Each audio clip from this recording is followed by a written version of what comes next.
Well, welcome back to It's an Inside Job podcast. I'm your host, Jason Lim. Now, this podcast is dedicated to helping you to help yourself and others to become more mentally and emotionally resilient so you can be better at bouncing back from life's inevitable setbacks. Now, on It's an Inside Job, we decode the science and stories of resilience into practical advice, skills, and strategies that you can use to impact your life and those around you. Now, with that said, let's slip into the stream.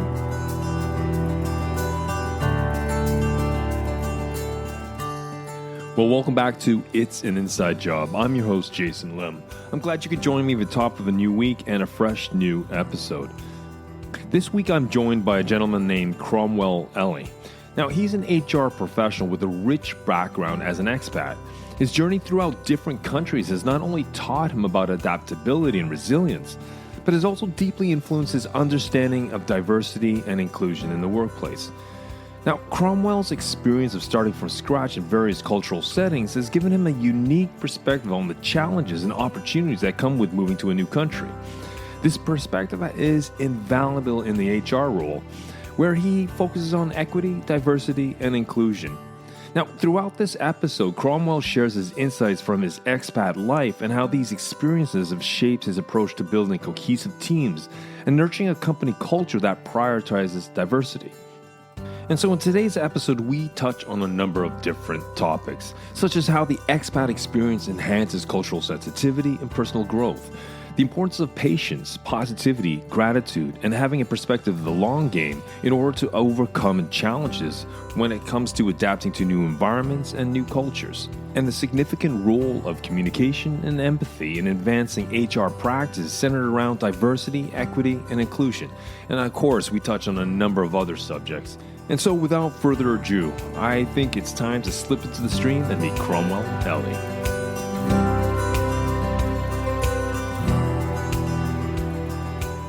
Well, I'd like to welcome everyone back to It's an Inside Job. I have a great guest with me today, Cromwell.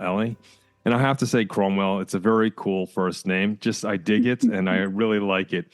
I was wondering if we could kick off the conversation by you introducing who you are and what you do. Yes, I was born and raised in India, Jason.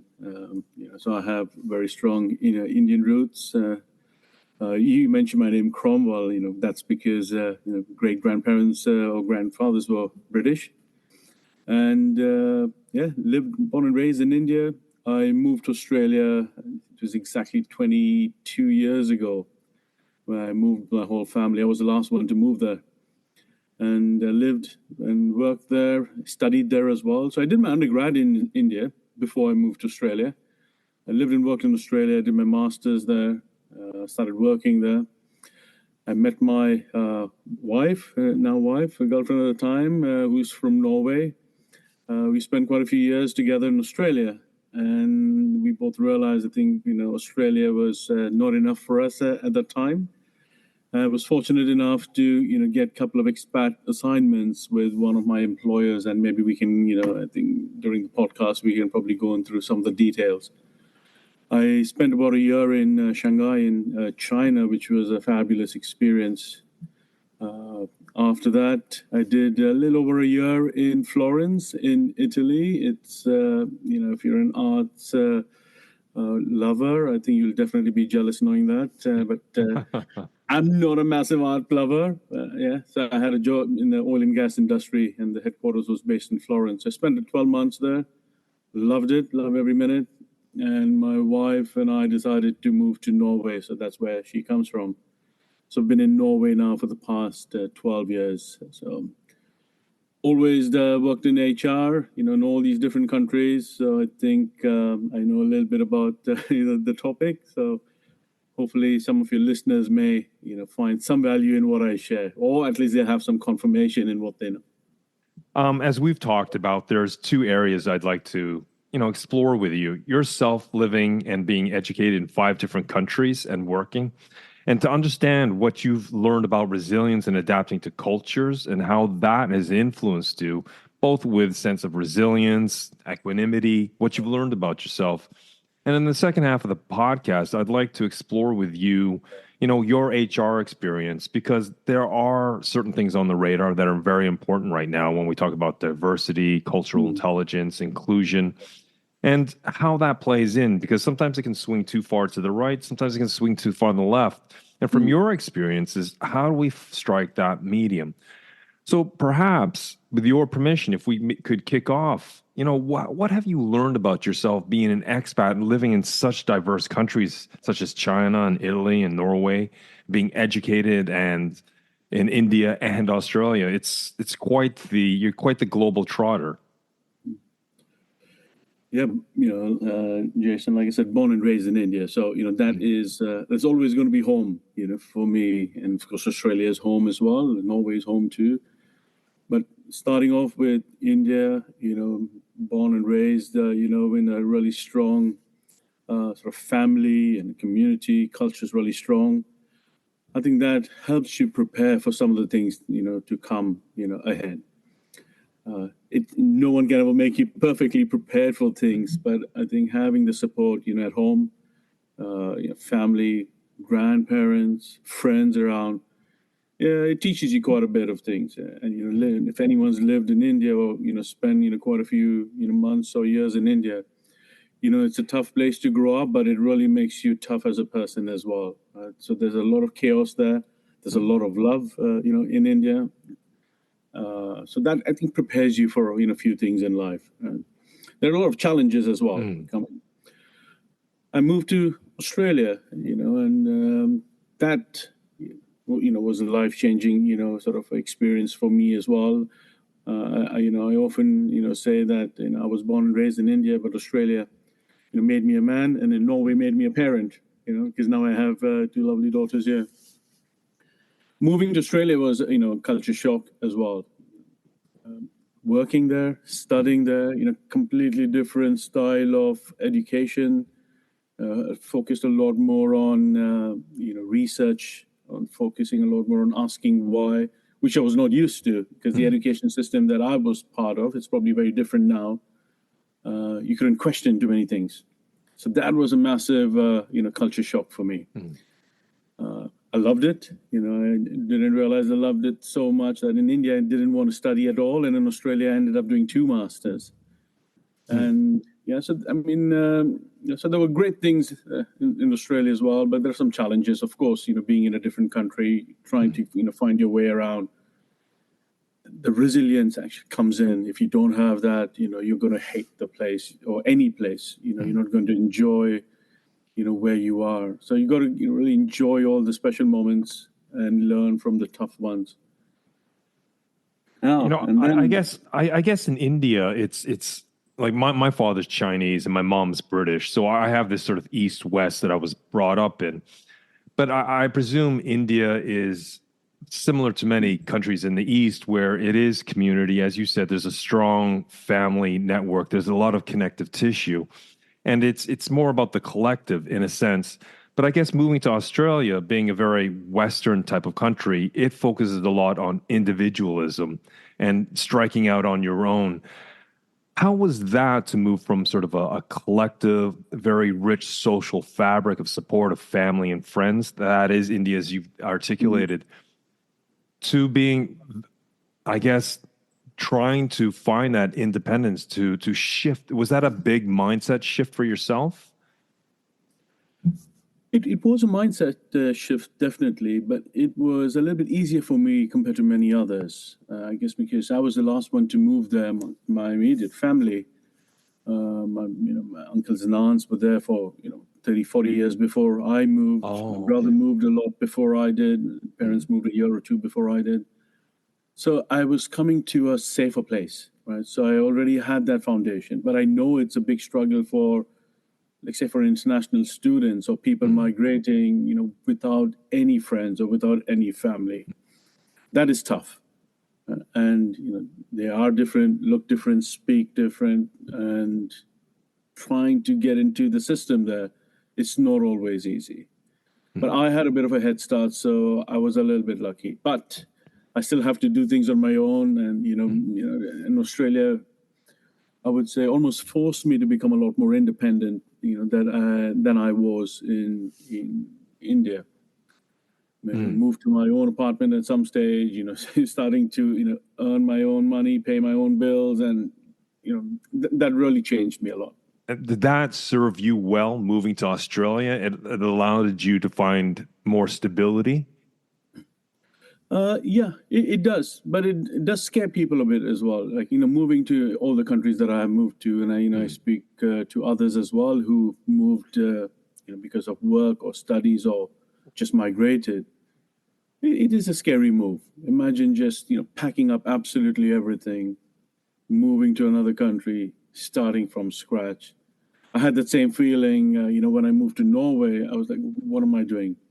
I've done this once before. I know it is a bit tough, and I'm going to start all over again. So starting from scratch is a scary thought. Then you just have to, accept those thoughts and figure out, one day at a time, and figure out how you're going to work this out. Yeah, and I guess that's a big move. I mean, I can relate to you. I've moved to several countries, and Norway hopefully is the last stop for now. But yeah, it has been. Moving from Canada to the States, that wasn't a big cultural shock, but still, there is a slight difference. And then moving to Europe, so I a lot of what you say resonates with me.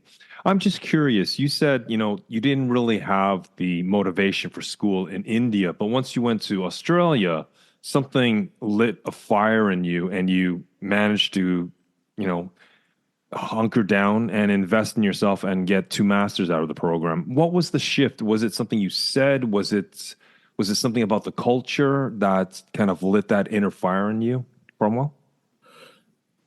I think one of the main things was I was allowed to ask why Mm, in the universities, because the very traditional education system that I was part of in India, and I'm sure it's changed a lot now, Jason, but I'm just mhm, going to give you my experience. We got a textbook, we did a chapter every week or every couple of weeks. At the end of the year, you had to memorize that whole textbook, and you got 5 answers or 5 questions or 6 questions, and you had to answer them. So it's almost a hit or miss, and then you memorized everything, but I'm not sure a lot of things got retained. mhm. But when I moved to Australia, I could do research. I could ask why, and I could dive deep into topics that I was interested in, and I didn't have it was not so strict about this is the only way to do things. And then once I got that freedom, I started to enjoy it. I remember my first assignment. I almost want to say I failed, but I was given an opportunity to redo that because I just did not know how to write research papers or assignments, because all I knew was just to memorize and just dump everything from my head, onto a piece of paper. Mm. So, but then learning, researching, and finding different resources. I mean, I really, really enjoy that. So I think that was the big shift, that I had the freedom. I had the freedom to ask why, and then I had the freedom just to go wild with my reading and my research. That was super fun for me. So the constraints fell away, and within the traditional way, at least India, when you grew up there, that fell away, and that allowed you to have a lot more latitude and altitude to explore what you wanted to explore. And I think a very important point is that you were allowed to ask for the reasons why we are doing something, to explore, because then that can make sense for you, even if you don't 100% agree with it. At least you understanding what the other person's expectations and intents are. And that sounds like what a lot of organizations need more of, instead of just a directive. Well, why are we having that directive? What is the reasoning? That's just my 2 cents worth. But No, absolutely. Jason, I think you've hit it there. 'Cause when we see like grads coming in or interns coming in into Yara, my workplace here, they're challenging some of the the old ways. I wouldn't want to say old ways, but the ways we've been doing things. But why are we doing it this way? Why can't we try that? So when you start to ask why, you bring in new ideas, and even if the ideas are not valid, at least they feel that they've got the freedom, or I had the freedom at that time to ask those questions. mm, I had professors, day one of the new semester, telling the students, here's the textbook, keep it in your back pocket, but do your own research, understand what's happening now, and try to prove me wrong. And they gave us that challenge, which made it a lot more fun. Yeah. For me, that was what try to prove you wrong. And where I came from was the teacher or the sir was never wrong. And the reason why I said teacher and sirs, that's what we used to call them. And then in India and in Australia, we could use first names. So even that was a massive cultural shock. So then, so you can understand how that freedom felt for me. So Australia was a good proving ground for you. It allowed you to explore a different dimension of yourself because you had the latitude, altitude, and the freedom to do that. And you were encouraged. You're encouraged by your professors, by your teachers to try to take them down, to try to prove them wrong through the research. Absolutely. And, when someone challenges you and, does that in a very welcoming way, then it becomes fun, and then you try to do a little bit more research. You try to read, find counter arguments, just to prove your professor wrong. And, I don't think I ever succeeded, but that made it fun. No. Yeah, it kind of gamifies it. Okay, so you were educated. You got your 2 masters in Australia. You started your career, I presume, in Australia, and then you jumped over to China as I guess that would be your first expat job. Is that what I understand? That's correct. Yeah. And how was that to move from the West back to the East? Were you working for a multinational company, or was it a Chinese company, or? Was working for an American company, General Electric, at the time, and massive organization with offices and manufacturing plants in all the different parts of the world. Shanghai was one of the bigger hubs for us in the Asia Pacific region. So managed to get an expat assignment over there, and when I look back, it was an amazing experience. While I was living there, I still thought it was amazing, but we had a lot of challenges as well, Jason. So language, no friends, and hard to move around at least in the initial stages. So we felt a little bit restricted, my wife and I. But once you start to, I can go into some more details, with some examples. But once you start to get familiarized with the place, then things become a lot easier. And you just have to come to terms that you'll never have many friends there or any friends there. Yeah. So you and your wife, or you and the girlfriend or wife at the time, moved to Shanghai. It was a great job. There was a lot of dynamics working for an American company. Yeah. But was it sort of the cultural challenges you're talking about, moving into a Chinese society, or? That was one, and there were a couple of other things as well. I mean, my wife has been always, even now, and especially at that time, super supportive. She decided, actually, when we decided to move, when this assignment came up, she was willing to, quit her job in Australia so that we could do this expat assignment, right? So you always have that guilt in the back of your mind, your spouse, my wife in this case, quit her job. I hope she has a great time, because it's all, wins for me, but it may not be all wins for my wife. So quitting her job, coming, no friends, again, starting from scratch. So, I mean, that's another challenge. Language is a massive barrier, and not having friends is also a big challenge. Local friends, let me say that. And it's really, Jason, it's not because the local people are not friendly. I mean, that's absolutely not the case, but it's just the language barrier that prevents people from coming close to speaking to non-locals. And it's a very difficult language to learn. And when you're going to be there only for 1 year or 8 months or a year and a half, then expats don't invest too much time in really learning the language when it's so difficult. So these are just some of the examples of some of the challenges that we faced. But once we got used to the place, and we got used to moving around, finding a way, using public transport. We made friends with some other expats who lived in the same apartment complex. It became a lot easier. Definitely became a lot easier. And I guess that, that just shows you how important it is to have a social network around you. If it's not family, and as you said, moving from India, where you speak fluent English, to Australia, even though that was a culture shock, there is the lingua franca of English to speak. Yeah. But moving to China, yes, some Chinese speak it, but I can also understand if you're there on a short-term assignment and you're not going to be there for years and years and years, then I can understand why people are limited because they're focused on the job, right? They have so much to do with that.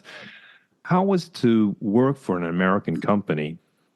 Personally, for me, working for GE was, I think, one of the best moves, I made. Massive organization, established, 110, 20 years ago. Now I can't actually remember the date. And knowing the reputation of GE and how they develop leaders, how they focus on, the HR function, how they develop HR leaders. I thought that was, one of the best moves I've made. That was the best school for me, to be honest. My 2 masters were nothing compared to, okay, and I may be sounding a little bit too harsh here. It was as good as doing 2 masters while I spent my time in, GE. Got to meet great leaders and had met great mentors and coaches around. It was tough working for an American company in China, because when I was in China, I had to be quote unquote loyal to my local colleagues because I was their HR leader for their functions, their groups. I needed to really build a relationship and get them on board, or I had to really win them over. But then, the American sort of certain ways or certain processes, or, the cultural clash was a bit tough. And me, not American and not Chinese, I come in as, a third national trying to make things work. Quite the diplomat. Exactly. So, it was, yeah. But, the colleagues were great, and then they welcomed me. And I think they have a lot of respect for colleagues and respect for people from outside. So I think it was overall. I think it was okay, and I'm very grateful, for having had that opportunity to move to Shanghai. Initially, I was a little bit, stressed because it was between, my assignment was between Singapore and Shanghai. For some reason, Singapore got cancelled, and then I was like, oh, I'm not sure if Shanghai will be good. My wife was like, I think Shanghai will be absolutely amazing from a cultural experience point of view, because Singapore is, quite Western in many ways. Yes. And it's not a massive, like people who have not left Europe. I think Singapore could be the safest first stop, getting into Asia. But China is so different. So my wife said, I think that would be an amazing experience, and she was right. Before we dive into Italy, I mean, what have you learned about yourself in relation to your wife? Because she sounds like she provides a lot of support, and she sacrificed, her thing so you could have your career, and you're very, grateful for that. But the two of you, how do you deal with the uncertainty of moving to a new culture and the uncertainty of where you're going to live and such? I mean, there might be young listeners now that are thinking their first assignment as an expat somewhere globally. What advice would you give them to deal with the uncertainty, with all the unknowns of moving, packing up, and everything about it? Patience is like, one of the main things. Patience, that be patient that things will work out, and have that trust, and patient with each other. Because it's so easy to get frustrated when nothing around you is made for you, or suits you. It's easy to get frustrated, get into discussions or debates, or even arguments. So if you don't support each other and just be patient that things will work well, it's not going to happen. And I think it's not just the China experience, but any experience, in my view. You really have to peel through all the layers to find all the positive stuff that's around. It's so easy to only focus on the negative stuff, but I think you got to really be there for each other, support each other, and look at the end goal. What are you really trying to achieve? Because maybe one day is horrible, next day is horrible, but you'll find days that will change.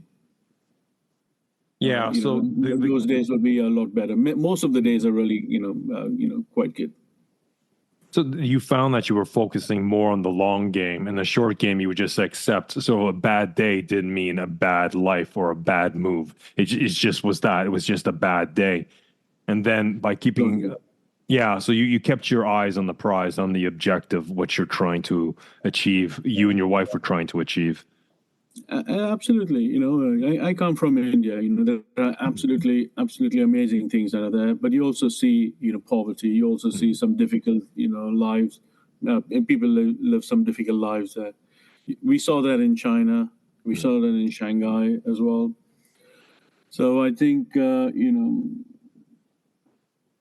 to see how, the things we have rather than things we don't, showing gratitude every day. And I still practice that quite a bit. I think that helps you move forward. Okay, just to summarize here. So you and your wife keep an eye on the long game. What is the objective? And to understand there will be dips and highs along that journey, along that pathway. But what I also hear when you reflect on China and India, when you've seen poverty and such, it's also to look at broaden the context. So you're not just focusing on what's wrong or the negative, but you broaden the context to give you a broader picture, a broader way of focusing on what you can control and when there's certainty. And as you said, that led to appreciate what you have, to show gratitude for what you have, right? And it's not always chasing the next thing down, but it's like being appreciative of where you are and where you are at life, and the life that you and your wife have built for yourselves, that standard of living per se. And what goes into that, part of that recipe or that DNA of that mindset is patience, supporting each other, patience for sometimes it's just waiting for the clock to tick down before a piece drops, before you can make a decision. Is this kind of what I've encapsulated right now that's built your resilience and equanimity? Yeah, absolutely. You summarized that well, Jason. So after every sunset, there's a sunrise. So look forward to that sunrise. Nice. Yeah. I like the poetic part there. That's much more eloquent. Okay, so you moved to China. You were there for the stint that you were there, and then you bounced back into the West. Florence, one of the most beautiful cities, I think, on the planet. But there you are in the heart of Tuscany, I guess. Mm-hmm. What was that like for you?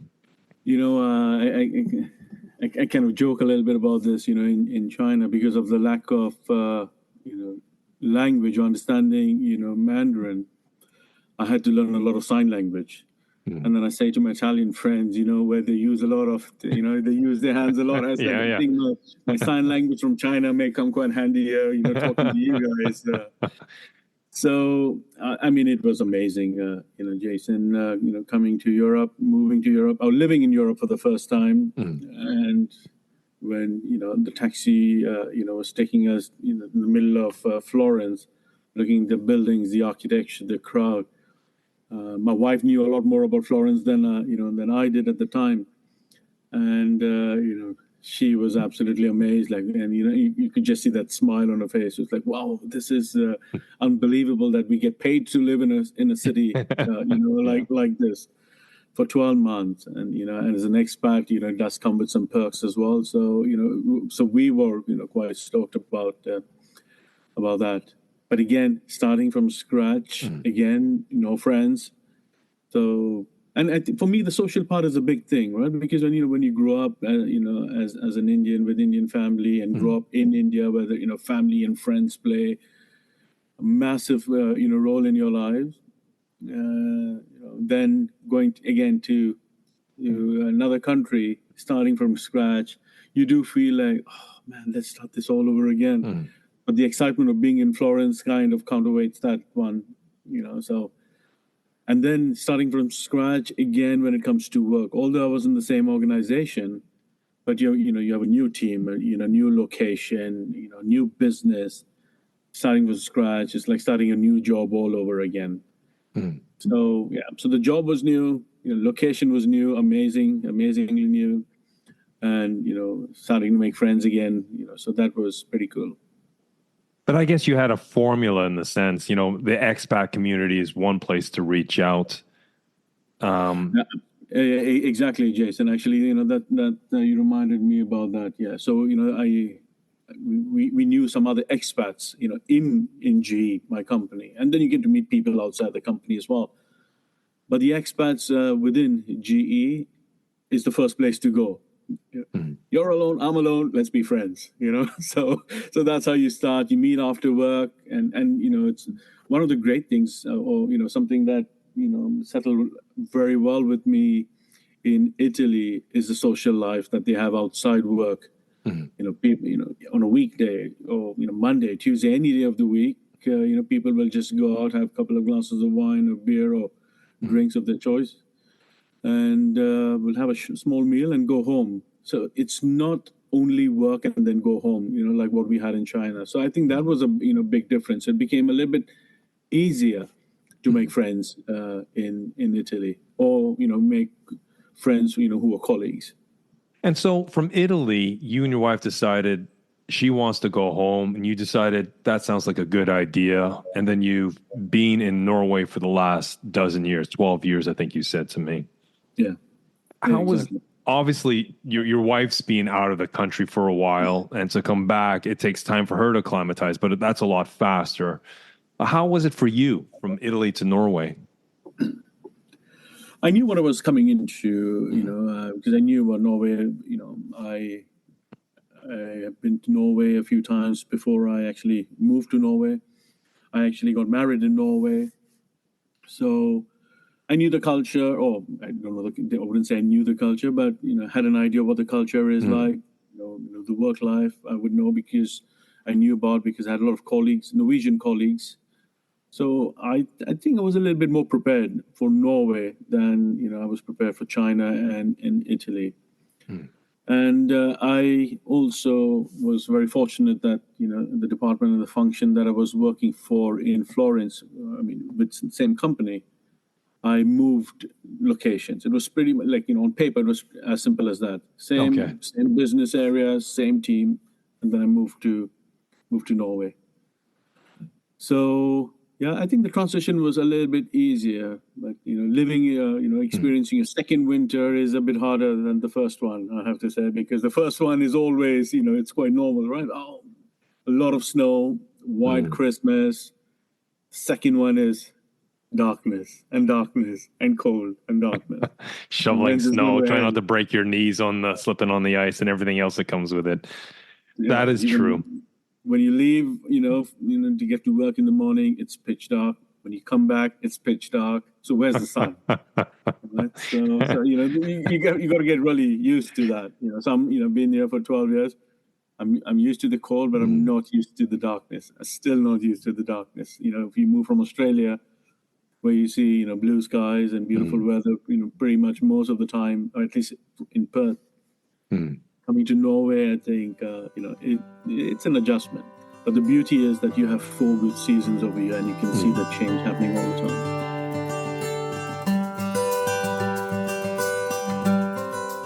In part 1 of my interview with Cromwell, we delved into the enriching yet challenging experience of a seasoned expat who has embarked on a journey of starting from scratch in multiple countries, including Australia, China, Italy, and Norway.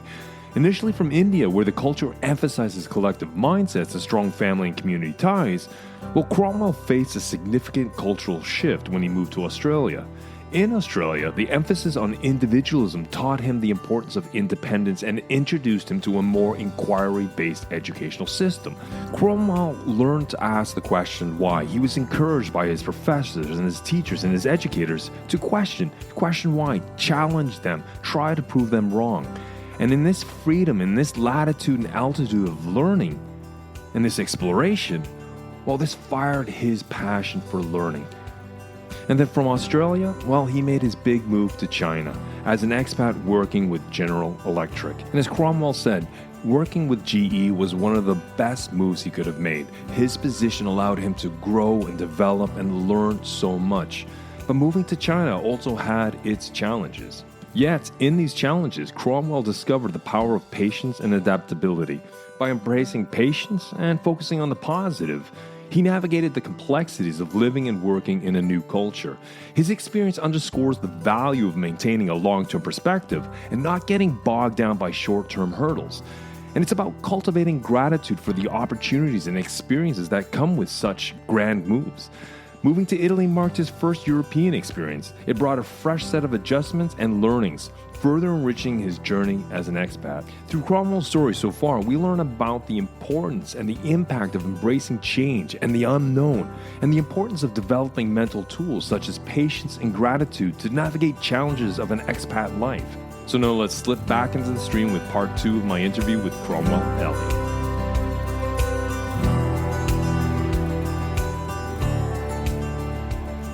So if we shift now, I'd like to dive into more of your profession. As you're one of the directors of HR within Yada. And I'd like to maybe, if it's okay with you, to kind of breach the idea or the subject of cultural intelligence, because that's on a lot of people's radar right now. And I think it's a very important subject, especially when we're talking about diversity of voices and opinions and experience and backgrounds. How, obviously, you're a globetrotter, you've been around the world. How has your experience of living in different cultures contributed to your ability to communicate the importance of cultural intelligence within your organization, or to encourage that conversation? Having lived in 5 different countries, and having that experience, I don't think I would have changed that script ever. If someone said, would you like to change that, I was never. Having that experience makes me realize, or has made me realize, to be a lot more cultural sensitive. I've been working for large multinational organizations over the last few years, a little more than a few years, and there are people from all over the world in all these organizations that I work from. From India, China, Bangladesh, Spain and Ukraine and everywhere. And I know we're all different. We do come to a common place of work. We do have a common purpose, but we all see things differently. And I am different myself, right? In most of the countries that I've been in. So I think it makes you, have a lot more empathy for people, especially newcomers to different, to new countries. And culture is such a massive thing. And it's not a one size that fits all when it comes to accepting people. You really have to pause and reflect on how what you say is being perceived by others. What you communicate, how are you communicating, how will that be read by others? It is as important as any corporate strategy. Language that we use it's so important. A small but silly example, Jason. When I moved to China, I was talking to a colleague there, and she was working a project. I was taking over after her, and in my casual way of saying, hey Catherine, thanks so much for meeting with me. I understand you've done some work on this project. And she said, no, not some. I've done a lot of work on this project. And then, I didn't mean some, or I didn't mean a lot, but I was just, that's my way of saying that you contributed to this project. So I had to be very careful of the words I use as well. So that's just one small but a simple example of, how I communicate, how is it being received by others.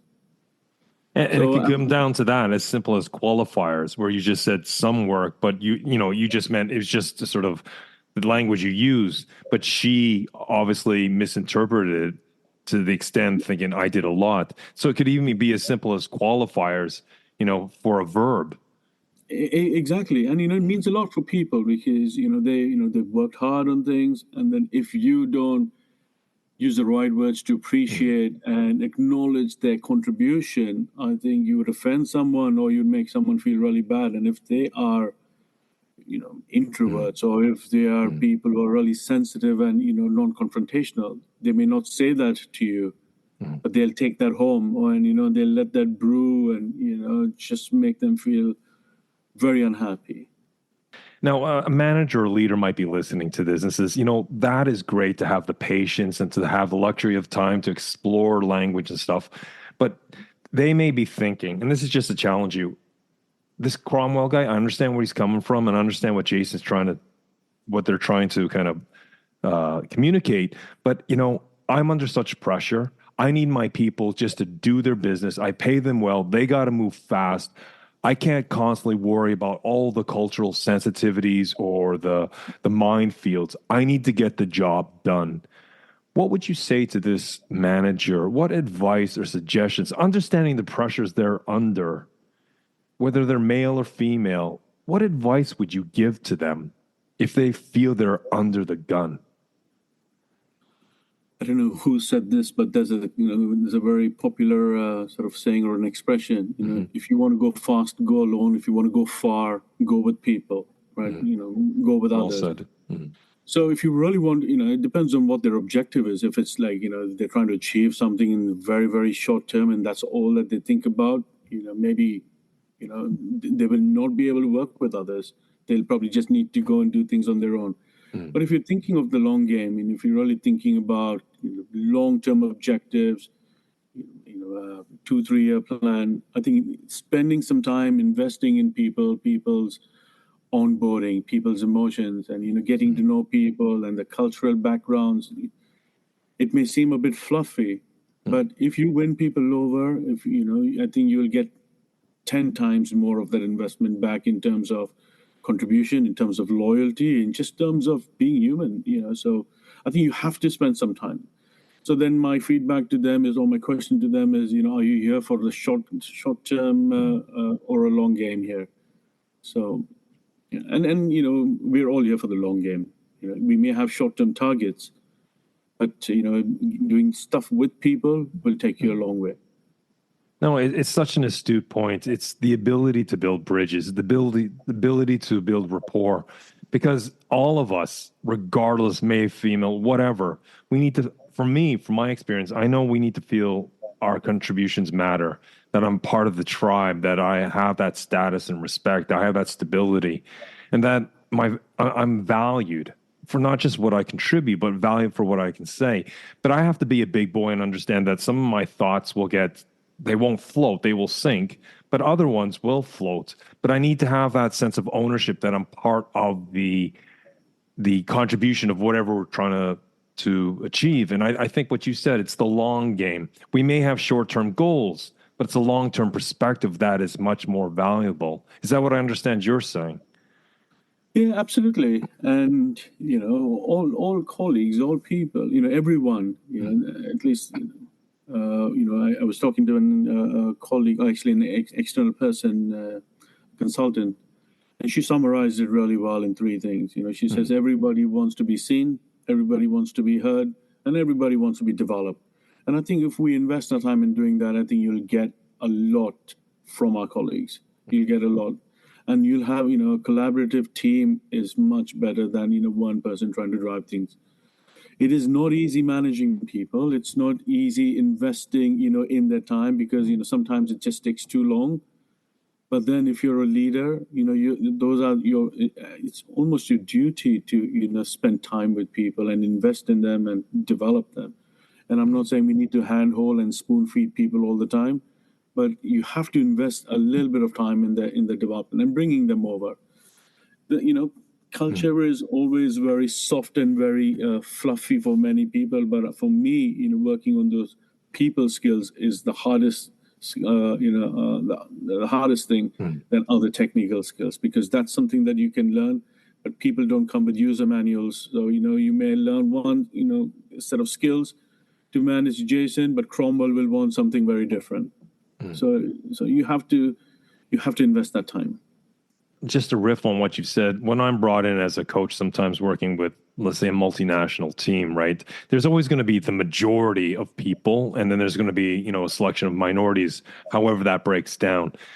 And I think, we may have cultural rules. Everyone brings in their cultural rules, but one of the things I've always found, and this is just anecdotal from my perspective, is that if we can come up with a set of team rules, like to to say the expectations. We understand everyone's got their own cultural sensitivities and their cultural way of doing things. But as a multicultural team, in order to achieve things, we may have to set that aside a little to take care of it, but we need to come up with some team norms. And what I'd like to do in this workshop is develop these team norms so we can deal with problems, we can have hard conversations, we can have feedback. We don't have to always worry about my ideas getting sunk and his is floating. But to come up with these team norms, I've found sometimes helps to create that cohesion that a mixed bag of team needs. I was wondering, what's your opinion on that, or if maybe you could play off that? No, I agree. I like it, Jason. I think, with Yara or, some other companies as well. I'll give you an example of Yara, though. We have our values. I mean, that should be something that holds us all together. The values, it's about collaboration, about ambition, it's about accountability. So that's something that will hold us together from a, macro sort of standpoint. But then, like you said, within teams as well, we need to have certain norms or, certain rules that we must all stick to. And I think we have those common set of rules where everyone is seen, everyone is heard, everyone has an opportunity to contribute. It doesn't mean that every answers or every comment or, every contribution will be accepted. At least if everyone has the opportunity to contribute, that'd be great. And I think it also comes down to leadership then, what kind of a leader you are or what kind of a leader you have to drive this sort of, behavior or to drive this, new set of rules. The leader should always be the one to speak last because, then everyone gets the opportunity to speak. The leader can listen to absolutely everything and then he or she can just say, okay, thanks for all the feedback. This is how I think we should move forward. But you need, a really good and a strong leader to live by those values, live by those rules that you have for the team, and role model them, not just live them. And so, riffing on that again, how important is feedback in an organization such as yours? I mean, whether it's supportive or corrective feedback. It's absolutely important. And, this is... sometimes people take this feedback thing, it's a fluffy thing, for granted. But feedback, top down, bottoms up, and even peer-to-peer feedback, I think feedback should go all around. I think, companies that lack feedback, we know that they struggle. I mean, what Yara is also doing is focusing a lot on feedback right now. Last year, my team and I were responsible for, changing our performance management process. We had a very traditional performance management process, so we wanted to give it a facelift. We, we did a big revamp, and one of the main things, Jason, is what we're focusing on is feedback. Feedback, not just once or twice a year, or not just like a quarterly event, like a basketball game where, after every quarter you stop and give feedback, but it's about throughout the year. So feedback from your leader, you give feedback to your leader and get feedback from your peers as well. But, feedback has to be taught, I think, or, people need to learn how to give and receive feedback because it's not just about, speaking. It's about really focusing on that. And some of my colleagues are doing a great job when it comes to feedback. They're having workshops, they're having, learning sessions. One of my close colleagues here is focusing on, crucial conversations, courageous conversations. How to have those difficult conversations as well. We can all give feedback when things are going well. Yeah, and how do you have feedback when things are not going well? When it comes to, DEI or inclusion, why are we, in today's International Women's Day, why are we focusing only on women? And then how do you have that, the courage to give feedback to that person and, say the right thing? So it's super important. Sorry if I'm blabbering, but you're not. No, but this is an absolute important, subject. And where I feel we should be moving towards, it's not just about feedback, but it's about strength-based feedback. It's about focusing on what people do well, because that's really what excites and motivates and engages them. I'm not saying, we ignore their flaws, but how do we work around them? How do I focus on, what Jason does really well? He's a great communicator. He negotiates well. and he's very good at working with our suppliers. Mhm. And if he doesn't do Excel, that's fine. But let's focus on the three things that he does well, and make him shine. So I think it's about focusing on strength-based feedback as well. No, I think that's a very astute point because, I mean, sometimes it's just asking someone in a one-to-one session, just you and the direct report, and says, "Hey, Jason, what lights your fire here? What really brings, what lights your passion? Oh, this. Well, let's get you to do more of this. Some of this boring routine you still have to do because it helps maintain things."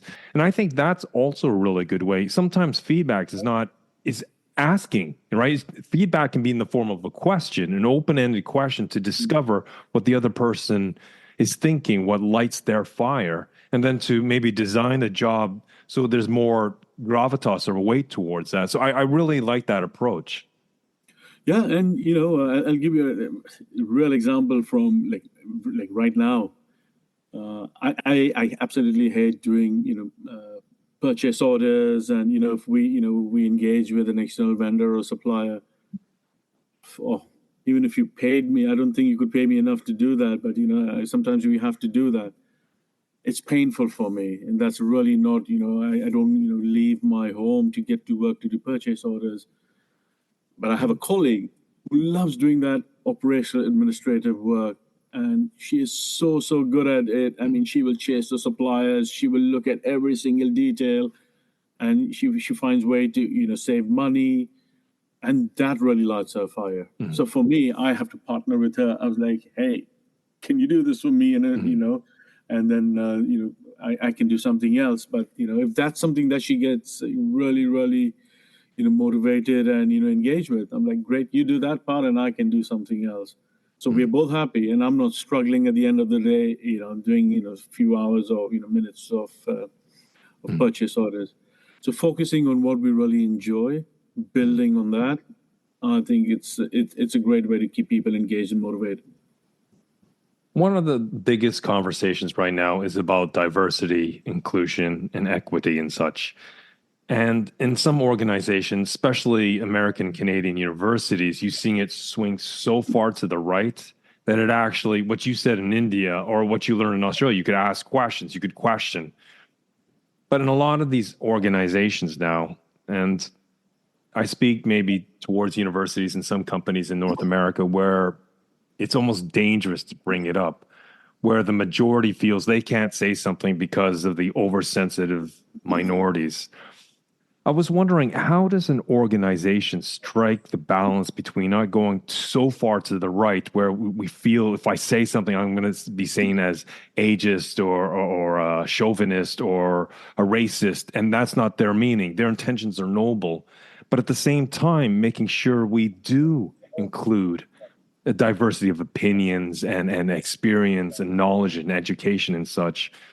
I know this is a very difficult and very open-ended question, but perhaps you can take it where you will. How do we strike this balance? How does an organization or a leader strike this balance? I think, inclusion is about including everyone, right? But in Yara, we focus a lot on DI, right? We focus on inclusion and diversity, equity, and inclusion, DEI. We do realize there are certain topics that are quite sensitive, and people don't like certain topics, and then there are certain people who have very vocal about this. We had a very good and respectful debate, sort of chat kind of debate, on one of our internet sites about International Men's Day. Why don't we celebrate International Men's Day? It's why are we only focusing on certain underrepresented groups? So for one of the things that we learned and from that is that chat had a lot of views. So there are people very interested in topics like this. But we have to allow room for discussion as long as it's respectful, and we are not being abusive, or we are not discriminating, or we are not being offensive. Of course. So yeah. So as long as we are open for healthy discussion and debates, I think that's a good welcoming step. You gave some examples of universities and even sort of public sector institutions or companies. closing down their DEI, departments, or firing their DEI, leaders or the DEI team members may come across as being biased, but I think that's absolutely not the right thing to do. I mean, if there is backlash, or if there's a sensitive topic, you don't take away the topic away. I mean, you don't take the topic away. We have to open for conversation, and we have to really educate people, and we have to educate people who are allies, and people who are DEI ambassadors. All of us need some level of education and upskilling, but we really have to be welcoming and inclusive. And when people talk about AI, yes, I know what AI is, but for me, AI is also all inclusion. That's really what we need to be. That should be the starting point. And just because we focus on a few underrepresented groups, when it comes to Yara, I'll just throw a couple of groups as an example. Sure. We focus on gender. We focus on people with disabilities. It doesn't mean that we're ignoring the other groups. It's really about just giving everyone similar equitable opportunities. Making it a level playing field. So this is a really sensitive topic, and I think people don't like this because they feel uncomfortable. They don't know how and what to say. But there are, I have to also admit, and maybe I won't be very popular with my following comment, but there are many people who work with the DEI as well, who have been the DEI police. They're always pointing fingers at people for saying the wrong thing. Oh, you can't say that. They're always, cornering people. And I don't mean that in the literal sense. And this is what makes people very uncomfortable. I think we should be educating people, taking people to the side and saying, hey, I noticed you made that comment. Can I just share, my opinion, on how it could have been said differently. So I think it's all about, accepting that people come from different places.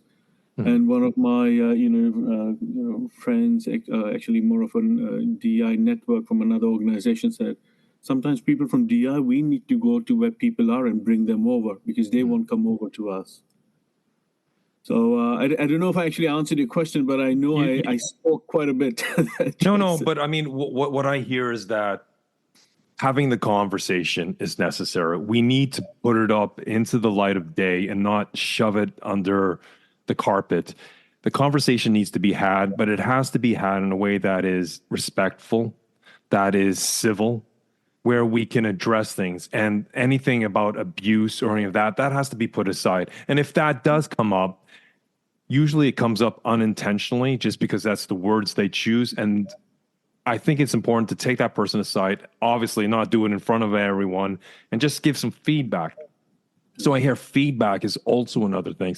Because if we're not again, this is from my perspective, if we're not able to have these tough conversations to bring things to the light of day, then I think we're talking about an organization that is fragile and brittle. It's not easy to have these conversations.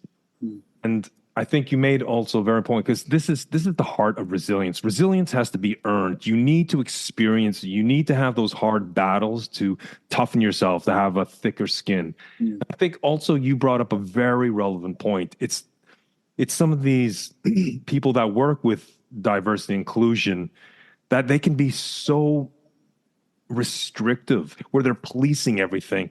And that just pushes everyone else the other side, because then the other things you said is to be seen, understood, and developed, right? To be listened to and respected. And if you're constantly policing everything that I'm saying, even though I'm saying in a civil manner, then that's going to shut me down. Then that's going to close me off. And so I think what you've articulated on both sides of the fence are very important. But it's not one conversation. These are several conversations, from my opinion. It takes a lot of effort and time and patience to make some good progress, Jason, and it's on both sides, right? So and I think, if this is my personal view, people in general have very good intentions. no one comes to work or leaves their home to be mean or nasty. I'm sure there may be some exception. There always are. There always are, right? But when people, when they come to work, they come to do the job, meet their colleagues and to do good. And while they're doing good, they may say the wrong thing, not because they mean the wrong thing. They mean to say the wrong thing, but it's just that's the language, that's the vocabulary that they have. So we can't, punish them for saying the wrong thing. But at the same time, they as well have to be patient, and they also need to build and broaden their knowledge about why DEI is so important. Because if you've had a lot of privileges, all your life or most of your life, you will not be able to see the world from somebody else's views. So, and it should not, and I don't think it should be DI people. I'm saying DI people. I don't know what these DI people are, but people who work with DI. I get what you mean. I don't think it should be always their responsibility to educate others. I think we all, if gender is a topic and it's given so much attention globally, and if I don't know much about it, I don't need to wait for Jason to come and tell me what it's all about. I should also be proactive to learn about this. What are the challenges that women face? Today's International Women's Day, so a big shout out to everyone. Yeah, sorry, I digress. But we should all be focusing on why do we celebrate international? Why do we celebrate this day? What are the challenges that people have faced? Why is it that I don't see it that way? What about ethnicity? What about pride? What about people with disability? I should be educating myself if it's really an important topic globally or within my organization. And it's not only my responsibility as a DEI professional to teach others. I mean, sometimes, you think about the sports world. I mean, the reason why we have, Women's Day is to appreciate that. It's also the reason why we have women's sports, right? It's so they can compete. And all of a sudden, when you bring in, someone who identifies as a woman but is a male, it throws everything off. The whole reason women have special things is because it is dedicated to them so they can compete. And I think this is where you can sometimes, of course, this is a completely different sector, but you can see how things can sometimes swing way off kilter and it gets completely derailed. And if what you're talking about, if we can't have these conversations and people feel restricted, what do I say with, all this uncertainty, then what happens is you get people, there's this underlying animosity that cooks and sort of percolates up. But what I hear you're saying, regardless of the arena, I think conversation is needed, and it has to be done in a civil manner where it's, you understand people have good intentions, and sometimes they may say things in the wrong way, but their intentions are probably noble. And that's where the feedback loop comes in, where you can address certain things, like maybe certain language is not used anymore in certain ways, right? And I think this all is something that we have to, it's a very, it is a minefield. That's the only way I can characterize it. And we have to be careful how we approach the minefield. It is absolutely a minefield, Jason. And it, I have a number of things that I'm responsible for in Yara. So I do succession planning, for example, performance management I mentioned a little bit earlier, and then diversity, equity, and inclusion. But this is the part. The latter one is one of the toughest ones, because you constantly worry about what people think about you, and especially me in my role, in the responsibilities that I have. Even if I say the slightest or a bit of a controversial thing, it's like, fingers get pointed. And then it's stressful. And, so others will watch what they say to me because they feel, here comes the DI police again. It's like, watch what you say to Cromwell. People make those sarcastic jokes, in social settings at work or, so I've heard that as well. Oh, be careful of what you say now. So, and I don't think we should get to that stage. We should just have, speak freely, speak with good intentions. And if it's not right, let's have a conversation about that as well. But it's the conversation, it's the feedback, and it's the good intent, that needs to be there together. In our pre-interview, you spoke about how valuable a coach or a mentor was. And in the context of our conversation, where someone feels like I can't really approach HR because they might have a wrong way of seeing HR. They're thinking, oh, they're just a tool piece for upper management, and I don't feel I can talk to someone in HR. But they still love the company. They have nothing wrong with HR, but they feel that maybe certain issues are too sensitive to talk about, and they feel they don't want to expose themselves. When it comes to an external coach or mentor, you had something like this a while back. You were talking about how important is that, and maybe could you share how it impacted you and what's your thoughts about coaching or mentoring? I've been absolutely fortunate. I've had like two or three, unappointed or unassigned coaches, but they just or mentors. They just took over, that role, and they really, really, that really helped shape me, quite a bit. One was a professor in the university that I was studying, and that's when I started working as well. And she asked me if I could do some teaching and lecturing. I was like, "Are you crazy? I can't stand in front of two people and present myself, and I can't even get my name right." She's saying, "I've seen you in my class, and now I see you as a colleague, and I think you don't see yourself as that."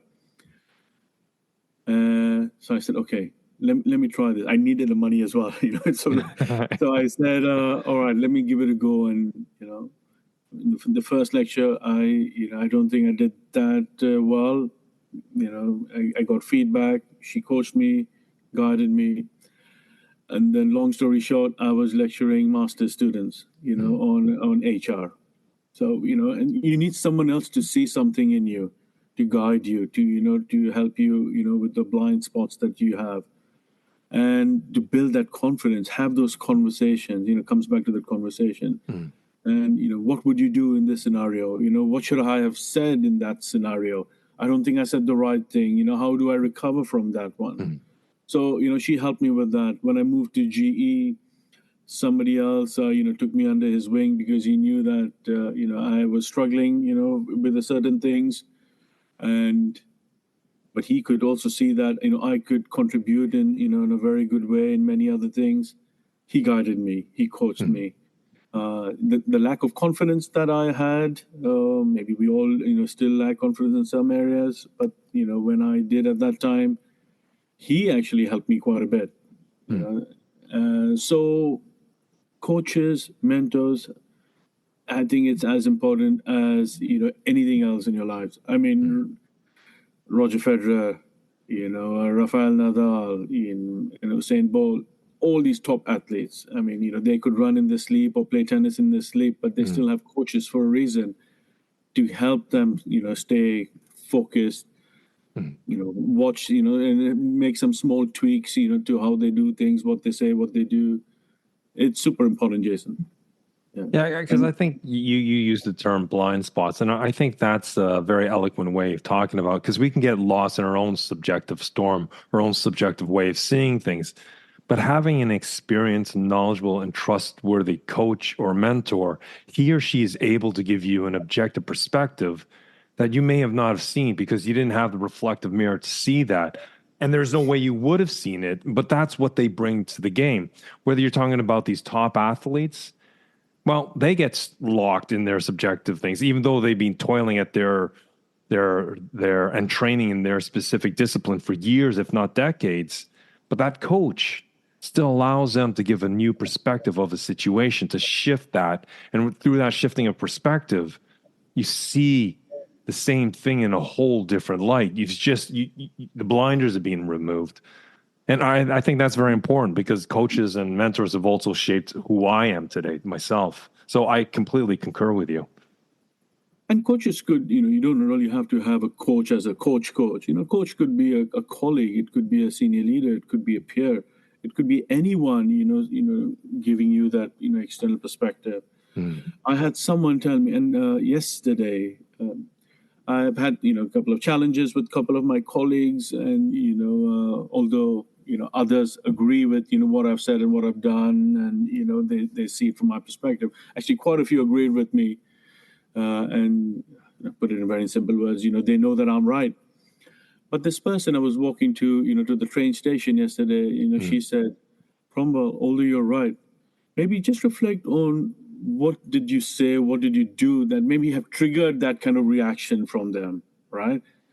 So it's not about being right or wrong, but it's also me being able to reflect on, okay, if certain things that I do, even if I'm right, is going to trigger somebody else, maybe I should approach that differently. And that was just a very simple, thing. She left with me. She asked me to reflect on. I said bye to her. She went on her train. I went on my train. But my train ride home, I was thinking, wow, that was powerful. So sometimes, you don't have to be right. You don't have to be wrong to do reflections. You could also do some reflections when you're right. So to avoid some of those things that trigger other people. It's almost like an internal feedback, because I always believe, I used to work with trauma, and I think self-awareness is one of the most powerful tools, because self-awareness means you have to disengage from the world for a bit and kind of sit with yourself and reflect on, in your case, what you've said, maybe your mannerisms, your behavior, how it was interpreted. Even though your intentions were noble, how did the other person, maybe it was an inflection of something you said, right? Maybe it was a flicker of the eyes or the head or whatever, the things you don't really know. But sometimes to disengage in the world and have self-awareness can allow us to have sort of the feedback to educate ourselves and to create more of a resilience. We can learn from our own experience, whether good or bad or neutral, what have you. So again, I concur with what you're saying. And the person who gave me this feedback or asked me to reflect on, she's a peer, she's a colleague of mine. So it is not like an external coach or a senior leader. I think sometimes having someone who you work close to in terms of proximity, they could be the best coaches or mentors, because they watch how you move, they watch how you speak, they watch your body language. They can be the best people to give you feedback. But the most important thing is you should be willing to take that feedback and take it in the right way. Because if I have that ego where I wouldn't really want to, like, oh yeah, but I was right anyway, So I mean, why should I do some reflections? Then I wouldn't be learning from the situation. What advice would you leave with our listeners, whether it's in a personal, professional level, when it comes to resilience? I think that's a muscle that we will all have to build, whether we like it or not, because we are not going to face easy times. I mean, at work or home, look at the geopolitical situation as well. That impacts our work life, our private lives, stuff that's happening in all the different parts of the world. So, even if we protect ourselves as much as we want, we are going to be impacted by a lot of crap that's happening. So, that resilience muscle has to be built. And I think, with the personal reflection as well, it's important. Appreciate the things that you have and not always count and focus on things that you don't have. And I think that comparison with others, and if you get into that game, and I used to be in that game, at one stage, trying to keep up with the Joneses, like they say, you'll never be happy. So I think patience and resilience are these two muscles that you really have to build, and gratitude. And I think once you start to feel a lot more appreciative, and you feel gratitude of the things you have and the things you've had, I think that will help build those two muscles. Well, Cromwell, thank you very much for sharing your knowledge, your experience, some of your vulnerabilities, and obviously your work experience, because I think it really contributes to this conversation. We try to push on the podcast on resilience and equanimity and just general well-being, and I think you've spoken to all those important terms today. So thank you very much for such an outstanding conversation. Thanks a lot, Jason. Appreciate it. In part one of the episode, we explored the life of a seasoned expat who has navigated multiple countries, including Australia, China, Italy, and Norway. and starting from scratch, moving from India with its collective mindset to countries with varying degrees of individualism and different cultural norms, well, Cromwell learned to embrace independence, to adapt to new educational systems, and to overcome challenges such as language barriers. His experience in diverse settings taught him the importance of patience, positivity, and gratitude, equipping him with the resilience and adaptability necessary for thriving in unfamiliar environments. Building on these insights, Cromwell shares how his background as an expat has enhanced his cultural sensitivity and empathy, particularly in an HR context and other aspects of his life. Understanding the power of language and its impact, while he emphasized that significance of communication in fostering an inclusive workplace culture. As a leader and employee, he views investing time in getting to know and understanding his team members as crucial for building trust and rapport. This long-term investment has created a supportive environment where people feel heard, valued, and developed. Cromwell also highlighted the importance of establishing team norms and prioritizing collective goals over individual cultural norms, ensuring that every team member feels seen, heard, and their ideas are freely shared. Leadership plays a key role in setting this tone, with leaders often speaking last to encourage open dialogue. As Cromwell illustrates, the journey of an expat is not just about personal adaptation and growth. Well, it's about leveraging these experiences to enhance workplace culture, to promote diversity and inclusion, and to create an environment where discourse and discussion are valued. And although, dear listener, you may not be an expat per se, but we can still take the lessons learned from an expat, such as Cromwell, that skills such as patience and gratitude, and focusing on the long game and not always the short-term hurdles. Well, these can help us to adapt to uncertainty, to change, and to the unknown. And Cromwell, I'd just like to take a moment to personally thank you for your time and your generosity in sharing your story with us. It's very much appreciated.